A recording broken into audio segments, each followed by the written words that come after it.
साहित्य academy channel पर आप सभी का स्वागत है। इस चैनल के माध्यम से हम संपूर्ण हिंदी संबंधी उन सभी महत्वपूर्ण बिंदुओं को करते हुए अपनी तैयारी को आगे बढ़ा रहे हैं जो कि परीक्षाओं में बार बार पूछे जाते हैं। अर्थात परीक्षा की दृष्टि से अति महत्वपूर्ण बिंदुओं को करते हुए सामान्य हिंदी के अंतर्गत पूछे जाने वाले सभी महत्वपूर्ण बिंदुओं को हम करते हुए आगे बढ़ रहे हैं। तो देख लेते हैं प्रश्न संख्या 41, क्योंकि 40% संख्या तक हम पहले कर चुके हैं हिंदी साहित्य के महत्वपूर्ण प्रश्नों की जो हमारी श्रृंखला चली हुई है। तो उसको हम आगे बढ़ाते हुए देख लेते हैं। चंपू किसे कहते हैं, यानी चंपू काव्य किसे कहा जाता है, जो कि एक गद्य रचना होती है और एक पद्य रचना होती है। पद्य रचना वे होती है जिसमें कविताएं लिखी जाती हैं, कविताएं यानी कि काव्यखंड। और गद्य रचनाएं होती है जो जिसमें गद्य साहित्य लिखा जाता है, जैसे कि नाटक, कहानी, निबंध, उपन्यास, ये सभी हमारे गद्य साहित्य हैं।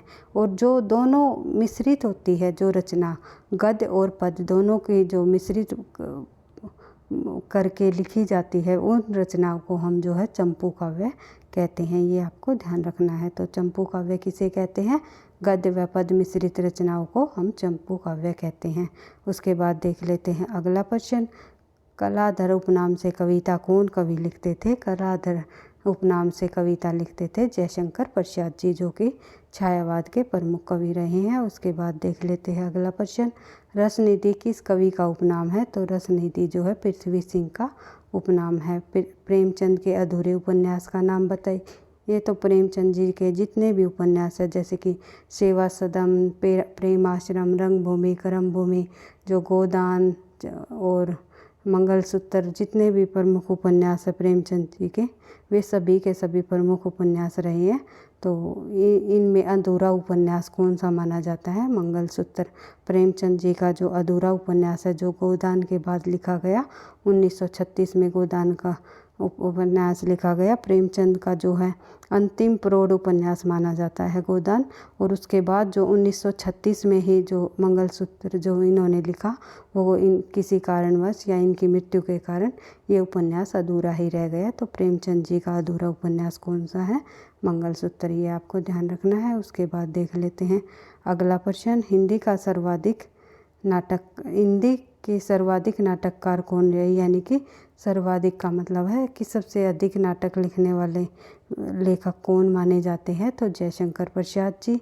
उसके बाद जिन्होंने चंद्रगुप्त, ध्रुव स्वामिनी, जो है स्कंदगुप्त आदि जो है नाटकों की रचना की है। उसके बाद देख लेते हैं अगला प्रश्न। तुलसीदास कृत रामचरितमानस में कौन सी भाषा का प्रयोग हुआ है? तो रामचरितमानस जो तुलसीदास जी द्वारा राम के चरित्र का वर्णन इसमें किया है, तो यह जो है अवधी भाषा की रचना है। तुलसीदास जी की जितनी भी रचनाएं हुई है, वे अवधी और साथ में जो है ब्रज भाषाओं से संबंधी रही है। तो अवधी और ब्रज दोनों भाषाओं में तुलसीदास जी ने रचना लिखी है। किस रचना की कौन सी भाषा है, ये मैंने आपको ट्रिक के अनुसार बता रखी है कि जिस रचना में जो रचना वै से शुरू हो रही हो या वली शब्द आया हो बाद में, जैसे कि कवितावली, गीतावली, विनय पत्रिका, ये सभी तुलसीदास जी की ब्रज भाषा संबंधी रचनाएं हैं। और अन्य जो हमारी रचनाएं रहती है, जैसे कि रामलला, नछू, हनुमान बाहु की और रामचरितमानस, ये रचनाएं इनकी अवधी भाषा की रचना है। ये आपको ध्यान रखना है। उसके बाद देख लेते हैं एकांकी के जन्मदाता। एक सेकंड, इस प्रश्न में यहाँ पर गड़बड़ी हुई है भई। एकांकी के प्रवर्तक माने जाते हैं राम कुमार वर्मा। अगर ये पूछ लिया जाए प्रथम एकांकी के प्रवर्तक कौन माने जाते हैं, तो ये माने जाते हैं राम कुमार वर्मा जी। अगर ये पूछ लिया जाए प्रथम एकांकी कौन सी मानी जाती है, वो मानी जाती है एक घूंट, जो कि जयशंकर प्रसाद जी द्वारा लिखी गई। उसके बाद देख लेते हैं अगला प्रश्न। मीराबाई ने किस भाव से कृष्ण की उपासना की है? तो माधुर्य भाव से। मीराबाई की जो कृष्ण की उपासना के भाव रहे, वे माधुर्य भाव रहे। सूरदास का साख्य भाव से उन्होंने कृष्ण की उपासना की, और तुलसीदास ने राम की भक्ति जो की थी, वो दास्य भाव से की। तो इन साहित्यकारों का जो भाव भी पूछ लिया जाता है, उन्होंने किस भाव से भक्ति की है, तुलसीदास जी की भक्ति दास्य भाव पर आधारित थी और सूरदास की जो है साख्य भाव पर और मीराबाई की माधुर्य भाव पर। ये आपको ध्यान रखना है। उसके बाद देख लेते हैं अगला प्रश्न, रामचरितमानस का प्रधान रस कौन सा माना जाता है?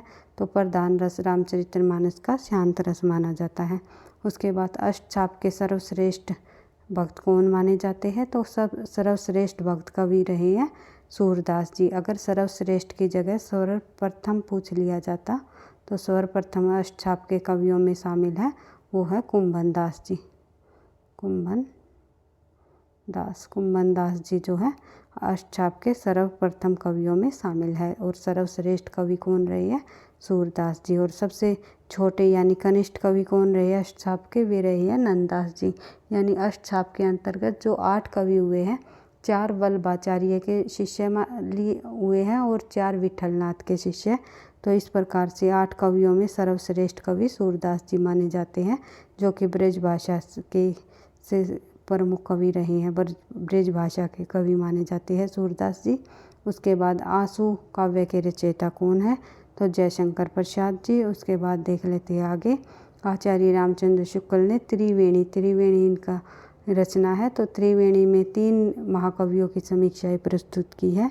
तो उनमें शामिल है सूरदास, तुलसीदास और जयश्री। कबीर को इन्होंने नहीं लिया। उसके बाद और कबीर का जो कबीर से संबंधी अधिक जो विषय उनके संबंध में जो बात लिखी है वो कबीर के आलोचक के रूप में रही है हजारी प्रसाद द्विवेदी जी। बढ़ते हैं आगे, अगला प्रश्न देख लेते हैं, आत्मजयी के रचयिता कौन है? तो आत्मजयी के रचयिता कुंवर नारायण है। उसके बाद आत्मनिर्भरता निबंध के रचयिता तो बालकृष्ण भट्ट। साँच बराबर तप नहीं झूठ बराबर ताप के रचयिता कौन है? तो इन पंक्तियों के रचयिता कबीरदास जी रहे हैं। उसके बाद साहित्यकार अज्ञे जी का पूरा नाम बताइए? तो सचिनानंद हीरानंद वात्स्यायन अज्ञे साहित्यकार अज्ञे जी का पूरा नाम रहा है। सुहाग के नुपुर के रचयिता कौन रहे हैं? तो अमृतलाल नागर। उसके बाद देख लेते हैं सूरदास के गुरु का नाम वल्लभाचार्य जी, जिन्होंने पुष्टि मार्ग भक्ति को अपनाया। उसके बाद रीतिकाल का वह कवि कौन सा है जो अपनी एकमात्र एक कीर्ति से हिंदी साहित्य में अमर हो गया? वो है बिहारी जी ने बिहारी सतसई लिख करके बिहारी सतसई नामक रचना लिखी है इन्होंने, जिसमें 713 दोहे बताए जाते हैं। तो दोहों की संख्या भी कई बार पूछ ली जाती है, बिहारी सतसई में कितने दोहे हैं? 713। तो इन्होंने केवल रीतिकाल के अंतर्गत केवल यह एक बिहारी सतसई रचना लिखकर के संपूर्ण हिंदी साहित्य में ये अमर हो गए। बढ़ते हैं आगे, अगली है एक पंक्ति, तो ले चल मुझे बुलावा देकर मेरे नाविक धीरे धीरे। कई बार परीक्षाओं में ये पंक्ति पूछी जाती है। तो जयशंकर प्रसाद द्वारा रचित। उसके बाद लोग है लागे कवित बनावत मोहे तो मेरे कवित बनावत। लोग कहते हैं कविताएं बनाते हैं, लोग कहते हैं कि कविताएं बनाते हैं लेकिन कवि कविताएं बनाते हैं, लेकिन मुझे तो मेरी कविताओं ने ही मुझे बनाया है। इस प्रकार से जो ये पंक्ति लिखी है घनानंद जी ने लिखी है। उसके बाद देख लेते हैं वही मनुष्य है जो मनुष्य के लिए मरे, मैथिली शरण गुप्त जी द्वारा लिखी गई पंक्ति। उसके बाद वापसी जो रचना है वो कहानी है, किस लेखिका की कहानी है? तो एक लेखिका हुई है उषा प्रियवंदा जी द्वारा लिखी गई कहानी है वापसी। तो ये आपको ध्यान रखना है। उसके बाद देख लेते हैं विद्यापति की पदावली किस भाषा में है? तो आप सभी को पता है मैथिली भाषा में है। वीर गाथा काल के सर्वश्रेष्ठ कवि कौन माने जाते हैं? तो चंद बरदाई जी। लोकनायक किसको कहा जाता है? तुलसीदास जी को। स्वरों की संख्या कितनी मानी जाती है? स्वरों की संख्या 11 मानी जाती है, जिसमें कि अंग्य और अ है। ये 2 अयोग वहाँ रहे हैं जो कि स्वर और व्यंजन दोनों में शामिल है। इनको हटा दिया जाए तो स्वरों की संख्या 11 है। और अयोगवा सहित स्वरों की संख्या पूछ ली जाए तो 13 मानी जाएगी। बढ़ते हैं आगे, 13। उसके बाद देख लेते हैं अगला प्रश्न, हिंदी मानक वर्णमाला में कुल कितने वर्ण हैं? हिंदी मानक वर्णमाला में कुल 52 वर्ण है। अंतस्थ व्यंजनों की संख्या कितनी है? तो अंतस्थ व्यंजन हमारे 4 है।